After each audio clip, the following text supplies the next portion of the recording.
Welcome to Real PropTech, the conference about the transformation of the real estate industry.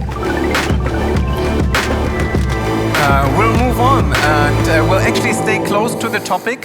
We'll stay in the realm of hardware and IoT, and we'll get a general insight into what's happening there, what's important at the moment. And we'll have Nikolas Samios talk about it. He's the co-founder. Yes, he's the co-founder and managing partner of PropTech One, so basically the very first PropTech VC fund in Europe that's specifically focusing only on this industry. And I'm sure as the managing partner of this fund, you have an excellent insight into what's happening out there, which solutions are around and which are viable. Welcome. Thank you. Thanks for having me. So as time is limited, let's directly jump into it. I tell you a little bit about our background so that you understand the data that we gathered here, because that's what I want to show you, some market data on how we see the broader IoT space, and I also brought 3 small case studies with me to make it a little bit more tangible. So first of all, for our background, so we're a group of entrepreneurs, real estate experts, serial entrepreneurs, and so on and so forth. And we founded PropTech One beginning of 2018 as one of the first European venture capital funds purely financing PropTechs. By accident, Simplify, for example, is one of them. But we also, for example, invested in Architrave, an e-commerce platform that does e-tenders in the construction industry, in Pera, and so on and so forth. Some of our shareholders are also here today, so the shareholder base is still growing. So if you're interested in what we're doing, just give me a note. We're covering all of Europe. So we started with Berlin. We have an office in Zurich. We're just opening London, despite the crazy things that are happening there. And our partners, of course, also all across Europe. We truly believe that a European platform makes sense. So we, of course, are not happy about what's happening with Brexit at the moment, but we try to aggregate the data. With our approach, we think that we can generate the best deal flow because we aggregate it from different sources. We can do the best selection because we have experts from different domains in the team and can use our shareholders also to validate any investment thesis. And last but not least, we can support the startups in the best possible way because we have access to the industry. Still, we are an independent financial investor, so no strings attached. The startup founder does not have to have any fears that we change our agenda, and so on and so forth. So, enough advertisement, coming to some market data. The problem in PropTech is gathering real data that really makes sense, that has some quality. So there is still a little bit lack of sources. As you all know, real estate is huge, so just leave it there. So largest asset class on planet Earth. It's not really digitized, so we coined this term, meet the Flintstones once, or the sleeping giant, so you all know that. But there is stuff happening, yeah, so help us on the way. So you heard the Titanic intro keynote today. So if you look at these maps, and I think this is one of the better ones, you see that there are maybe 300, 400, 500, nobody knows really, PropTechs in Germany. In Europe, of course, it's a little bit more. But this is just anecdotal evidence that there is something out there. So there is no real methodology behind this data. Yeah? Somebody is just gathering some logos. Also, the data providers in the industry that are usually aggregating venture capital data like Traxon or CB Insights or PitchBook or something, so they can also just deliver data on financing rounds that have been announced to the public. So where there was a press release or something. So of course there is no law in place that you have to report a financing round as a startup. So of course also this data just gives a view, yeah, something is growing, but to do more conclusions out of that data also is not really possible. So this is why we said we have to start our own research. And as a venture capitalist, of course, that's not a business model doing research, but that's just a function of doing deal flow work. So we have to invest in good startups. So we have to find them, we have to distill them. And this is real life data from roughly 12, maybe 14 months of operations, where we gathered 305 leads, and out of these 300 leads, we generated 6 investments that we did. We are currently in closing of investment number 7. All of them are public, so at least the first 6. Number 7 also when it's done. You can see it on the website. 3/4 of, so 75% roughly of the deal flow is generated out of the network. So the team that I show you, all the investors in the fund give us deal flow, etc. 1/4 roughly is deal flow that comes actively to us. So founders that say, for example, on the stage like this, or just send us an email.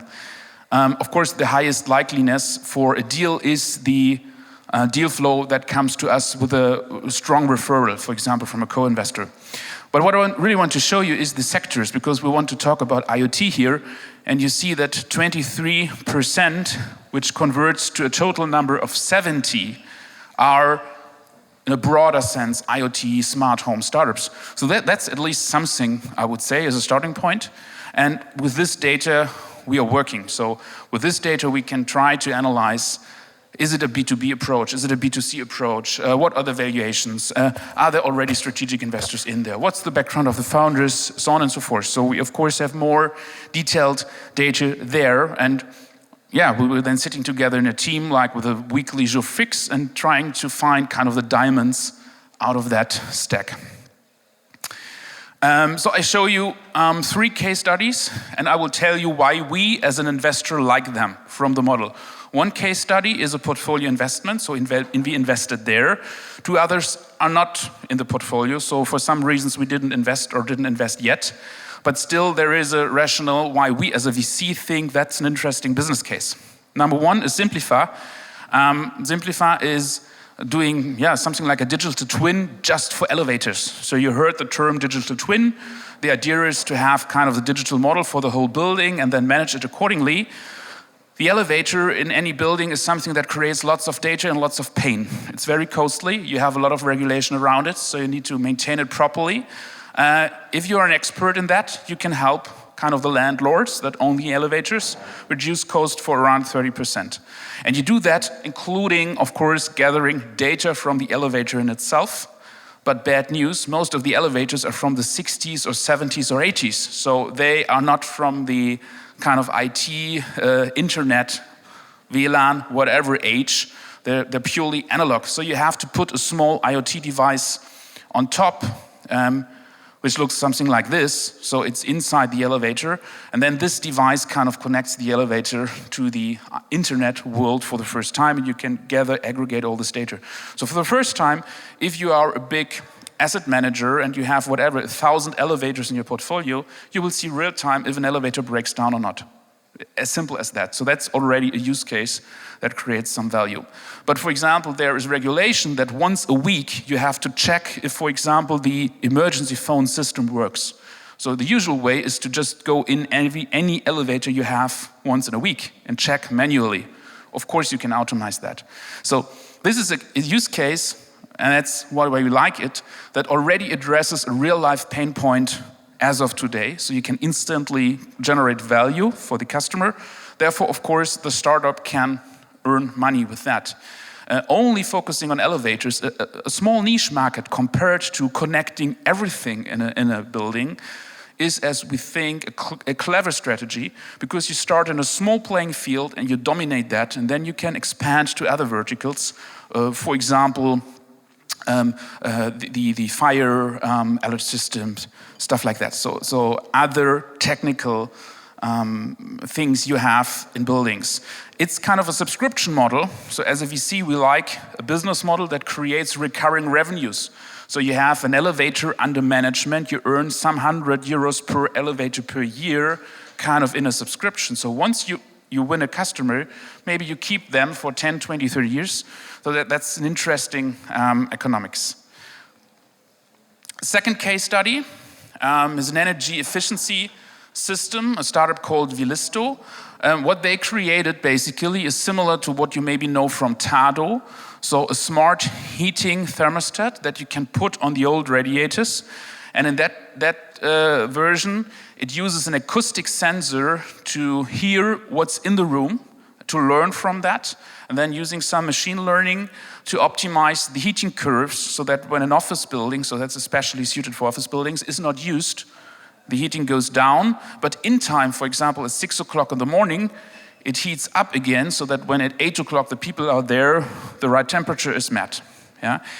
The beauty of that system is Again, it's an easy to deploy retrofit solution. It's not connecting everything in the building. Yeah, it's a focused approach. It creates, for a small startup, very little risk for what I call imperial overstretch, so that you do too much too soon, yeah, which is a big danger for a startup. There's a very straightforward ROI perspective because these devices are not very expensive. So if you save on the heating cost, yeah, you have a return on investment in a short time.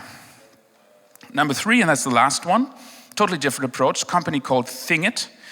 Thingit basically is kind of the middleware operating system for a lot of these fancy new, completely connected buildings that we already saw today in the case studies. So if you want to be kind of cutting edge and connect everything with everything, so it's a totally different approach to what I told you before, you need kind of an operating system. You need like a middleware that connects to all the different sensors, to all the different devices you will have there, and still having in mind that the people operating a real estate property are not IT professionals at the end of the day. So you have to keep the complexity away from them. So imagine a facility manager today, what his IT skill set is. He must be able to operate kind of a connected real estate unit in the future. So they're taking this complexity away from them and enabling others to kind of get the best out of a connected building in the future. So we like that, for example, because it's not just a fancy app. So there are startups out there in the tenant experience domain. So that's a new term that we learned last year, where the thesis is you need to have an iPhone app for your property. Okay, nice, but the usage is a problem. So if you don't have real use cases on this device, people will not use it over time. So you have a big churn problem. So here it's really deeply connected. So I would just summarize with one main finding and then leave it to you for the questions. When speaking of IoT or connected real estate, people think a lot about new buildings, yeah? Constructing new stuff, yeah? Putting more cable in the walls. Yes, that's true. But there's approximately 185 times more buildings out there that are in need of retrofit solutions. So if you have anything that you can apply to the existing real estate landscape, your target market is much, much bigger. So this is why we're not just looking for these super fancy new big buildings, yeah, but small little helpers that can be deployed easily and that can create value kind of in the short term, because that's a good ROI perspective, and then the startup earns money and we as investor also earn money. So thanks a lot. Thanks a lot, Nikolas. Stay with me for a second. We still have 2 minutes or 3 minutes for quick questions. Are there questions in the audience already? Let's switch to our little Slido slide. I don't see one yet. Well, do you have a strategy to put all those innovative technology together to create state-of-the-art smart buildings? Yeah, yes and no. So some of these are, as I said, the beauty is that they don't have the ambition to connect everything and put everything together. It's a separate vertical solution that just creates value, for example, saving heating cost. Yeah? So the idea is not to connect everything. Yes, there are other startups like Thingit, they connect everything. Yeah? It's a totally different approach. And of course, if you want to connect everything, you're more into, let's say, project work. Yeah? It takes longer, it's more complex. So it's two different places with two completely different dynamics. It seems like, well, with regards to the 185 times more buildings that already exist versus the ones to be built, that it's also an easier space to get into, because I imagine retrofitting is challenging, but not as challenging as integrating tech into a hardware as you build it, right? I think all startups, and this is also the story that we heard before, need to understand that in PropTech, in construction tech, you have a physical element. Yeah? It's not just putting an app on the iTunes store and going internationally over the weekend.